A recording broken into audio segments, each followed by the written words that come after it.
நான் weight loss பண்ணணும்னு சொல்லிட்டு நான் என்னென்னமோ ட்ரை பண்ணியிருக்கேன். ஸோ நான் யூடியூப், இன்ஸ்டாகிராம், அப்புறம் சோஷியல் மீடியாவில் நிறையாவே வந்து அந்த ட்ரிங்க் சாப்பிட்ணும், இந்த ட்ரிங்க் சாப்பிட்ணும், அப்புறம் அந்த ஃபுட் சாப்பிடக்கூடாது அப்படின்னு சொல்லிட்டு நிறையாவே நம்ம கேள்விப்பட்டிருப்போம். அது எல்லாமே நான் ட்ரை பண்ணியிருக்கேன். பட் இதில் நம்ம மெயினாக பார்த்தீங்கன்னா ரைஸ் எல்லாம் வந்து அந்தளவுக்கு சாப்பிடக்கூடாது, ஸோ லிமிட்டாக தான் சாப்பிட்ணும் அப்படின்னு சொல்லியிருப்பாங்க. பட் பேசிக்காக நம்ம சவுத் இண்டியன் அப்படிங்கும்போது நமக்கு ரைஸ் தானங்க ரொம்ப முக்கியம். ஸோ அது சாப்பிட்லான்னா நமக்கு வந்து வயிறு ஃபுல்லான மாதிரியே இருக்காது. ஸோ அது நம்ம ஸ்டாப் பண்ணுறதுக்கு அதை ப்ளேஸில் வந்து நம்ம இந்த மாதிரி ஒரு ராகி புட்டு வந்து செஞ்சு நம்ம சாப்பிட்டோன்னா நமக்கு வயிறெல்லாம் ஃபுல்லாக இருக்கும். இந்த ராகி புட்டில் வந்து நமக்கு ஹை ஃபைபர் இருக்கும், அப்படியே ரொம்ப நேரம் வந்து பசிக்காமல் இருக்கும். அப்படியே இது லோ கேலரிஸு, லோ ஃபேட்டு, அப்படியே வெயிட் லாஸ் வந்து ரெடியூஸ் பண்ணுறதுக்கு நமக்கு பர்ஃபெக்டாக இருக்கும். இது நம்ம வந்து மார்னிங் பிரேக்ஃபாஸ்ட்டாக கூட சாப்பிட்லாம், அப்படி இல்லைன்னா நைட்டு லைட் டின்னராக கூட யூஸ் பண்ணிக்கலாம். ஹெல்த்தியாக இருக்கணும்னா ஜங்க் ஃபுட்க்கு வந்து பாய் பாய் சொல்லிவிட்டு ராகிக்கு ஹாய் சொல்லுங்கள். இந்த ஹெல்த்தியான ராகி புட்டு வந்து எங்கள் ஸ்டைலில் எப்படி நாங்கள் செஞ்சிட்ருக்கோன்றது நான் கம்ப்ளீட் ப்ரொசீஜர் சொல்கிறேன். ஸோ ஃபஸ்ட் ஒன்றும் இல்லை, நீங்கள் ராகி பவுடர் வந்து உங்களுக்கு எவ்வளோ வேணுமோ அந்தளவுக்கு வந்து எடுத்துக்கோங்க. நான் இங்கே வந்து பார்த்திங்கன்னா ஒரு சின்னோண்டு பவுலுக்கு தான் நான் எடுத்துருக்கேன். கொஞ்சமாக சால்ட் போட்டு கலந்து விட்டுட்டு கொஞ்சம் கொஞ்சமாக தண்ணி போட்டு நல்லா உருண்டை இல்லாமல் வந்து மிக்ஸ் பண்ணிக்கணும். ஸோ நல்லா மிக்ஸ் பண்ணதுக்கப்புறம் கையில் பிடிச்சா உருண்டை மாதிரி இருக்கணும், விட்டால் மறுபடியும் ராகி பவுடர் மாதிரி ஆகிடும். அந்தளவுக்கு நம்ம வந்து இது ப்ராசஸ் பண்ணிக்கணும். ஒன்ஸ் இந்த ப்ரொசீஜர் முடிஞ்சதுக்கப்புறம் மறுபடியும் நம்ம வந்து இந்த ராகி பவுடர் ஜலிக்கணும். பிகாஸ் இதில் சின்ன சின்னையாக உருண்டையாக இருக்கும். அது அப்படியே நம்ம வந்து கொதிக்க வச்சோம் அப்படின்னா அது மறுபடியும் வந்து கட்டியாக ஆகிடும், சாப்பிட்றதுக்கு நல்லாவே இருக்காது. ஸோ தண்ணி போட்டு மிக்ஸ் பண்ணதுக்கப்புறம் மறுபடியும் ஒரு வாட்டி ஜலிச்சிட்டோம் அப்படின்னா இது வந்து நமக்கு ரொம்ப ஃபைன் பவுடராக நமக்கு வந்துடும். ஸோ நம்ம அடுத்து குக் பண்ணிட்டு சாப்பிட்றதுக்கெலாம் நல்லாயிருக்கும்.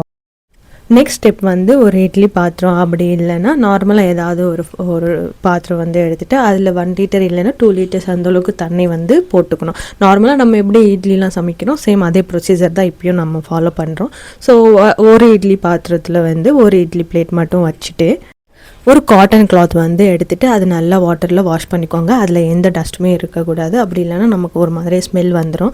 ஸோ நல்லா வாஷ் பண்ணதுக்கப்புறம் இந்த இட்லி பாத்திரத்தில் அந்த ஒரு காட்டன் வந்து நல்லா ஸ்ப்ரெட் பண்ணி விட்டுட்டு இப்போ நம்ம மிக்ஸ் பண்ணி வச்சுருக்கிற இந்த ராகி பவுடர் வந்து நல்லா ஸ்ப்ரெட் பண்ணிக்கணும். ஸோ ஒரே இடத்துல ஒரு உருண்டையாக வைக்காமல் நல்லா ஸ்ப்ரெட் பண்ணிக்கணும். அப்போ தான் நமக்கு குக் பண்ணும்போதெல்லாம் வந்து ஸோ நல்லா ஒரே இடத்துல வந்து குக் ஆயிரும். அப்படி இல்லைன்னா ஒரு இடத்துல குக் ஆகிட்டு இன்னொன்று பக்கத்தில் வந்து குக் ஆகாமல் இருக்கும். ஸோ நல்லா ஸ்ப்ரெட் பண்ணி வச்சுட்டு அந்த ஒரு கிளாத் வந்து நல்லா அது மேலே மூடி வச்சிடணும். அப்போ தான் நமக்கு வந்து ஸோ அது உள்ளேருந்து வர அந்த ப்ரெஷர் வந்து வெளியே போகாமல் அதுக்குள்ளேயே குக் ஆகும். லிட்டெல்லாம் க்ளோஸ் பண்ணிவிட்டு ஒரு ஹை ஃப்ளேமில் வந்து ஒரு 30 to 40 மினிட்ஸ் நம்ம குக் பண்ணோம் அப்படின்னா இது நல்லா குக் ஆகிட்டு வந்துடும்.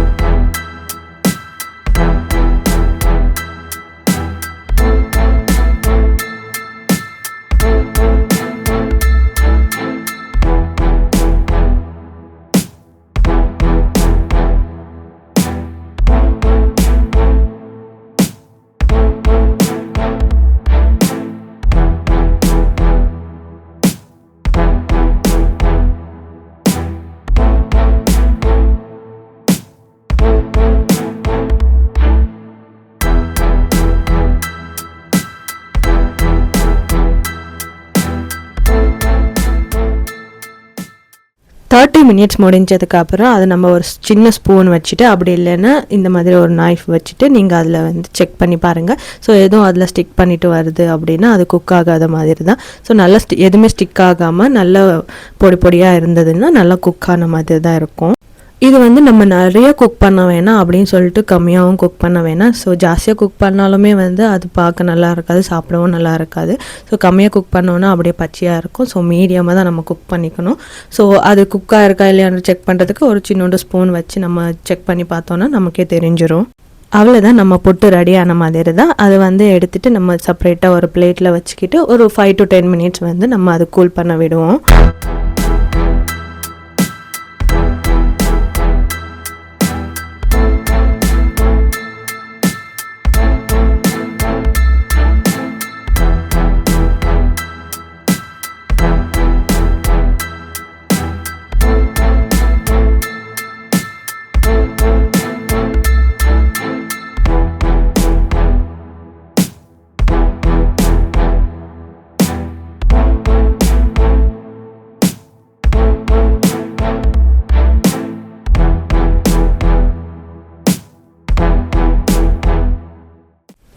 அவ்வளோதான்.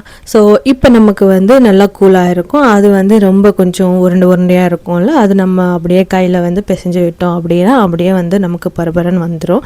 அப்படியே ஒரு ஃபைன் பவுடராக இருக்கும். அதில் வந்து நீங்கள் நார்மலாக கறிக்கு கூட நீங்கள் போட்டு யூஸ் பண்ணிக்கலாம். அப்படி இல்லைன்னா நீங்கள் இதில் ஜாகரி போட்டு கூட நம்ம யூஸ் பண்ணிக்கலாம்.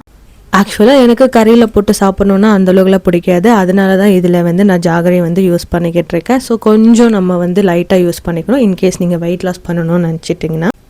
அவ்வளோதான். இந்த ஒரு புட்டு நம்ம செஞ்சு வச்சிட்டோம் அப்படின்னா கிட்டத்தட்ட ஒரு 2 days வரைக்கும் நம்ம நல்லா யூஸ் பண்ணிக்கலாம். அப்படி ஃப்ரிட்ஜ் அந்த மாதிரி வச்சோன்னா கூட நம்ம 2 to 3 days வரைக்கும் இது நல்லா தான் இருக்கும்.